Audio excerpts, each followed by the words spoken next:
नमस्कार, पंजाब के टीवी देख रहे हैं आप। मैं हूं अजय शर्मा। संपूर्ण हिमाचल में सबसे पहले नजर डालते हैं हेडलाइंस पर।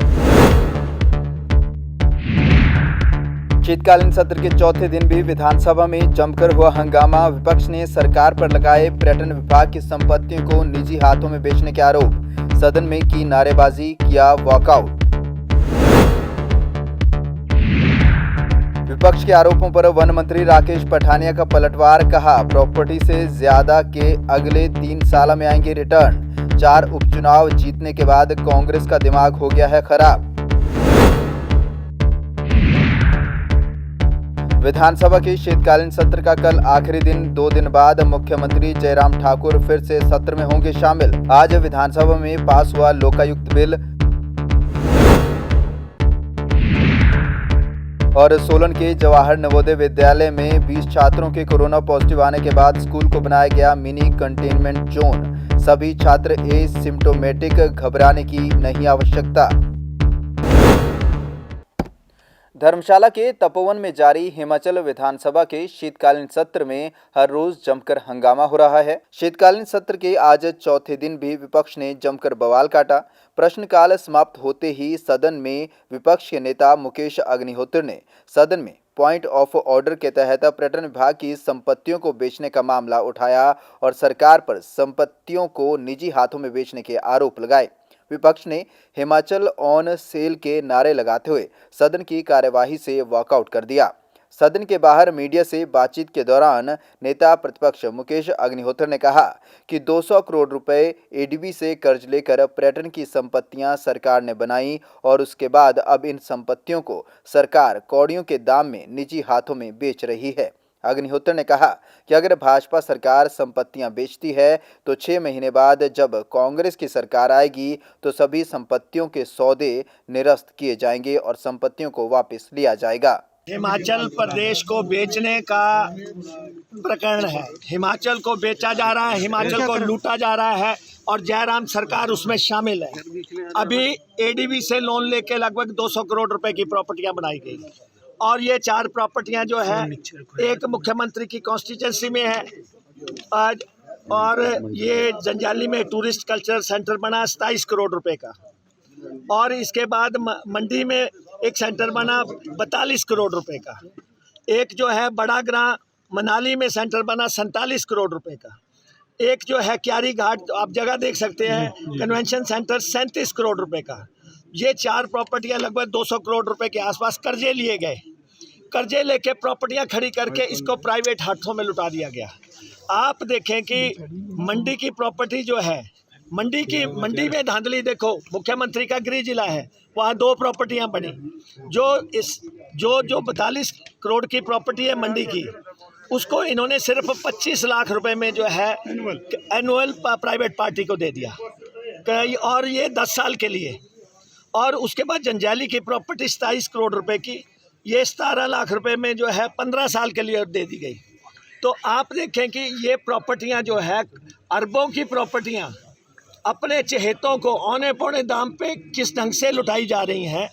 और ये पहले भी यहाँ पे ये होटल बेच रहे थे, तब भी यहाँ विधानसभा में मसला उठा था जब ये सारे होटल बेच रहे थे, और उसके बाद होटलों को बेचने का प्रकरण रुका। इन्होंने इंक्वायरी ऑर्डर की, आज दिन तक उस इंक्वायरी की रिपोर्ट नहीं आई। उसके बाद अब अंदर खाते हशश मैनर में प्रॉपर्टियां तैयार की। एडीबी का कर्जा खड़ा हो गया हिमाचल प्रदेश पे, और इन्होंने 10 साल के लिए, 15 साल के लिए, 10-15 साल के बाद तो प्रॉपर्टी ये बिकी गई, 15 साल के लिए बाहर चली गई। और उसमें सरकार ने क्या कमाया? 200 करोड़ रुपए लगा के अगर सरकार को 50 लाख रुपया मिल रहा है एनुअली, आप अंदाजा लगा सकते हैं कि कितनी चोर बाजारी, कितनी लूट है। इंटरेस्ट भी पूरा नहीं होगा उससे। वहीं विपक्ष के आरोपों पर वन मंत्री राकेश पठानिया ने सत्ता पक्ष का बचाव करते हुए कहा कि कांग्रेस जब सत्ता में आई थी तब कांग्रेस ने प्रदेश की संपत्तियों को किस नाम पर बेचा है, उसका जिक्र कांग्रेस क्यों नहीं करती। पठानिया ने कहा कि कांग्रेस खुद क्यों नहीं बताती और हमें कह रहे हैं कि हमने बेचा है। यहाँ पर सरकार ही मालिक है, हमने केवल प्रॉपर्टी को लीज पर दिया है। वन मंत्री राकेश पठानिया ने कहा कि आज कांग्रेस के पास कोई भी मुद्दा नहीं है। सदन के बाहर युवा कांग्रेस रैली कर रही है, लेकिन 1000 युवा भी एकत्रित नहीं कर पा रहे हैं। ग्लोबल टेंडर हुआ Mahindras and Mahindras club resorts, उसने उस प्रॉपर्टी को लिया, जंजाली वाली प्रॉपर्टी ग्लोबल टेंडर के थ्रू लिया है और अच्छा खासा पैसा हमें वो लोग वहाँ पे देने वाले। और अब अगला मैं आपको इसमें जोड़ूंगा कि जहाँ महिंद्रा रिसोर्ट्स का है, because it is a chain which sells properties over the years. अब पूरे दुनिया का पर्यटक जो है वहाँ पे आएगा और वो ऑटोमेटिकली जो वो एरिया इस पर्यटन के मांग चक्र पे आ जाएगी, on the map of the tourism it will come. तो क्या हमने गलत कर दी?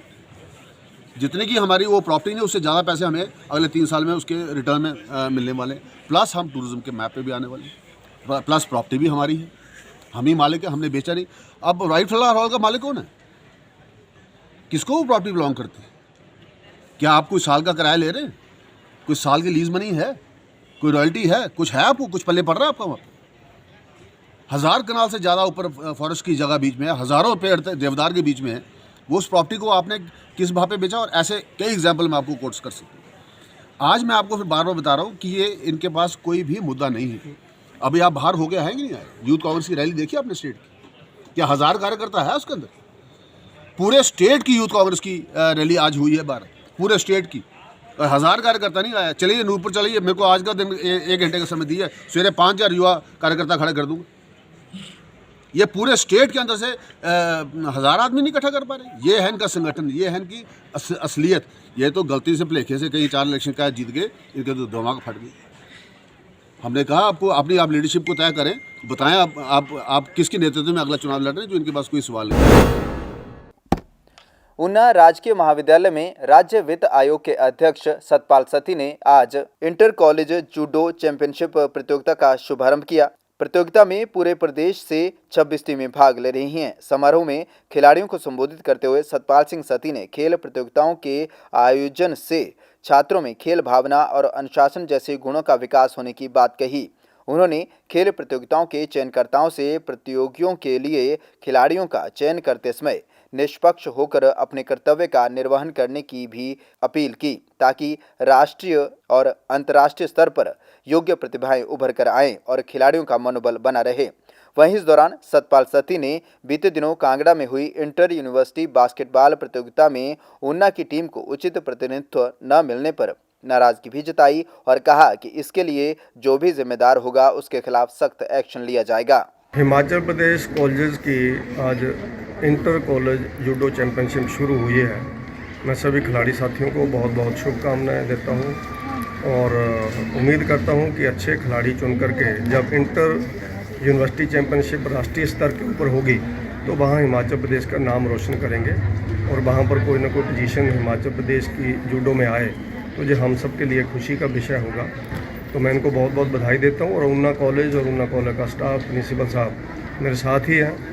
इन लोगों ने इस चैम्पियनशिप को कराने का जिम्मा लिया है, मैं इनको भी धन्यवाद देता हूँ, क्योंकि जब अलग अलग कॉलेजेस के विद्यार्थी, टीचर सब लोग आते हैं तो कॉलेज को भी एक्सपोजर मिलता है, मीडिया में भी मिलता है और उनकी नज़रों में भी मिलता है। और हमारा कॉलेज एक अच्छा कॉलेज है तो बाकियों को भी प्रेरणा मिलती है कि कॉलेज कितना अच्छा है, बाकी भी जाकर के अपने कॉलेज को सुधार के लिए लोग लगते हैं। तो एक अच्छा है, हम सब के लिए समय समय पर जो सौभाग्य मिलता रहता है, तो आज फिर जो सौभाग्य प्राप्त हुआ है और मुझे लगता है कि इसमें हम लोग अच्छा कर पाएंगे। सब लोग जहाँ से जब जाएंगे तो उन्ना की एक प्रशंसा ही करके लेकर के वो लोग जाएंगे।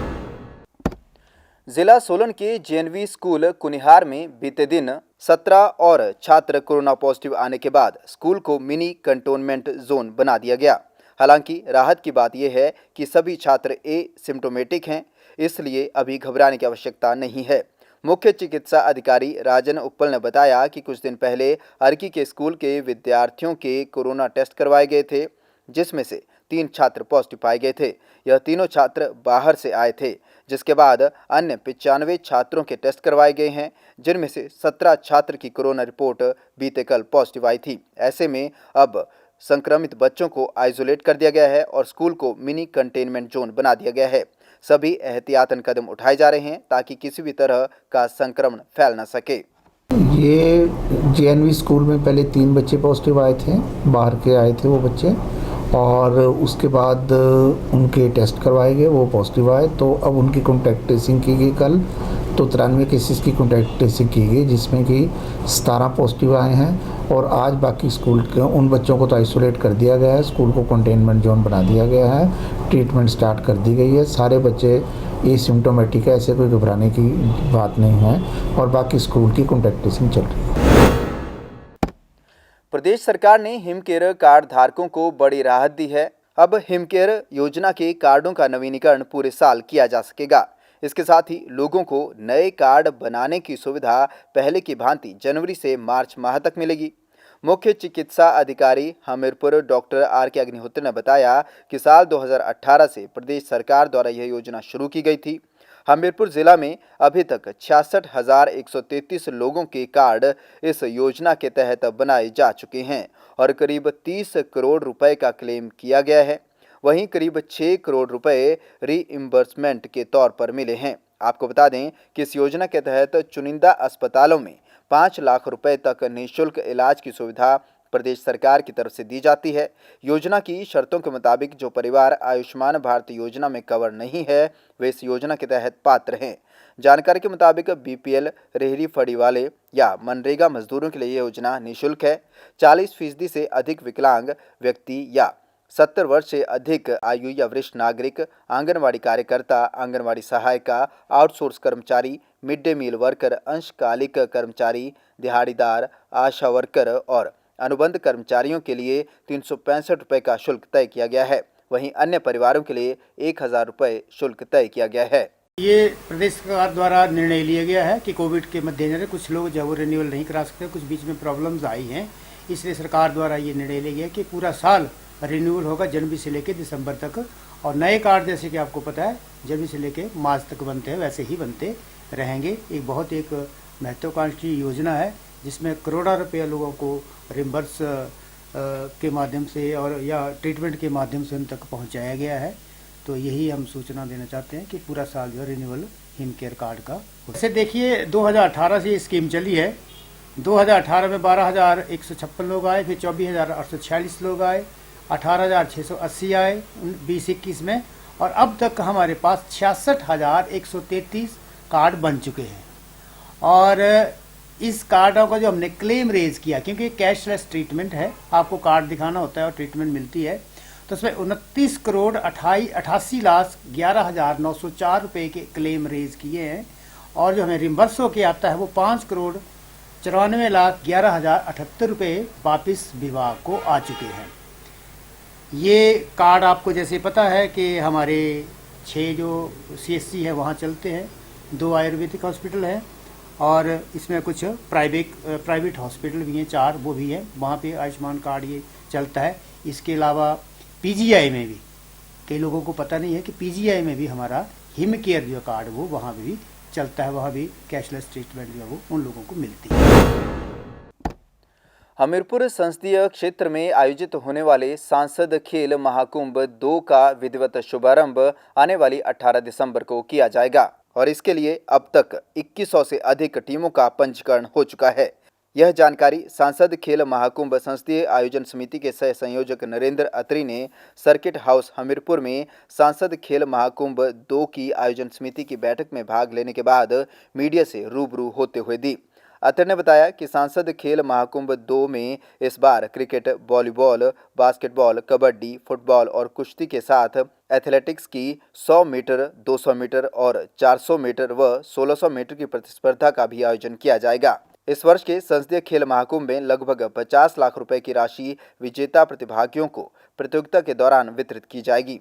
वहीं इस बार महिला टीमों को भी निःशुल्क महाकुंभ में सहभागिता सुनिश्चित करने का मौका दिया गया है। इसके शुभारंभ को लेकर विस्तार पूर्वक चर्चा बैठक के अंदर हुई।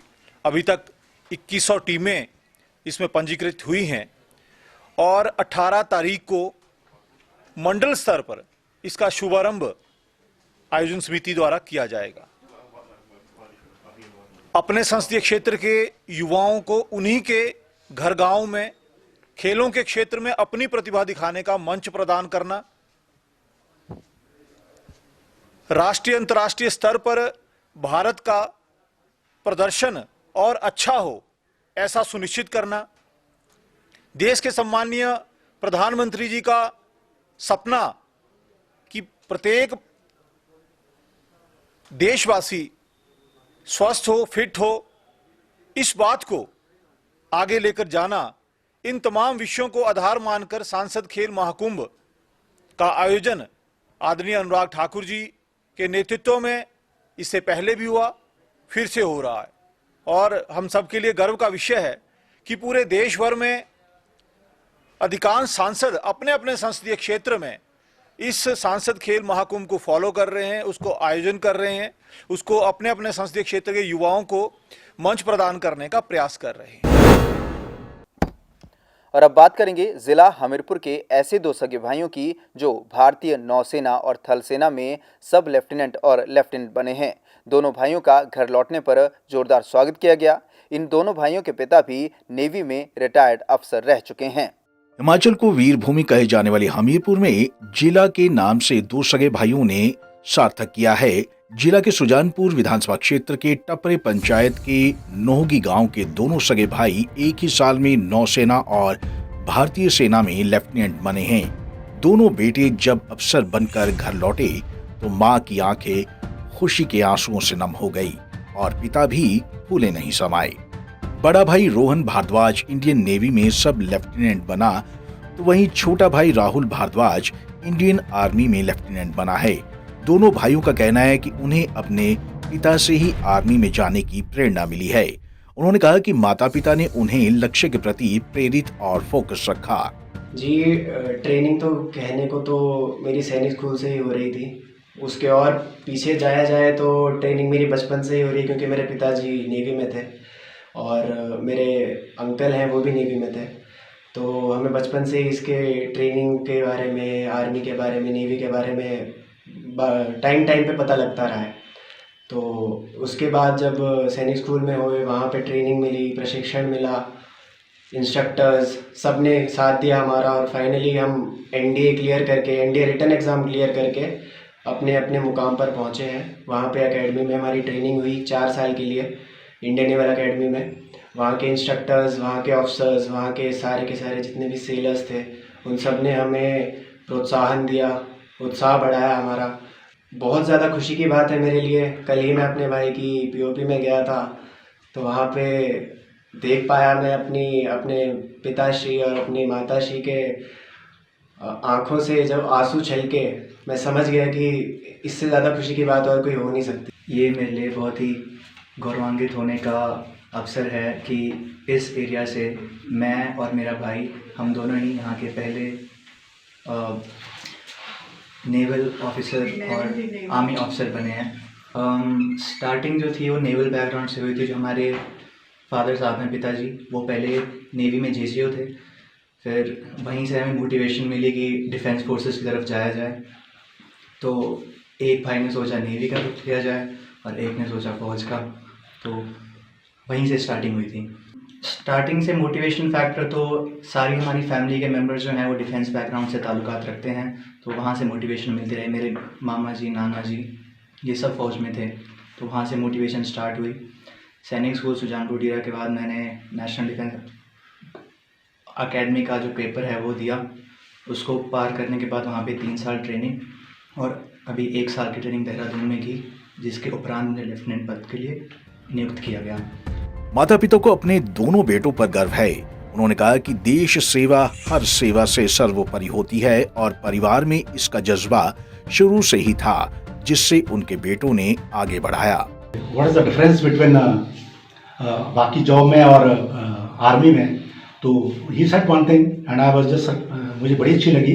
उन्होंने ये कहा कि जॉब आपको कहीं और मिल जाएगा, यूनिवर्सिटी में मिल जाएगा, इंस्टीट्यूट में मिल जाएगा, कहीं और मिल जाएगा, but army give you life and that's what I can से।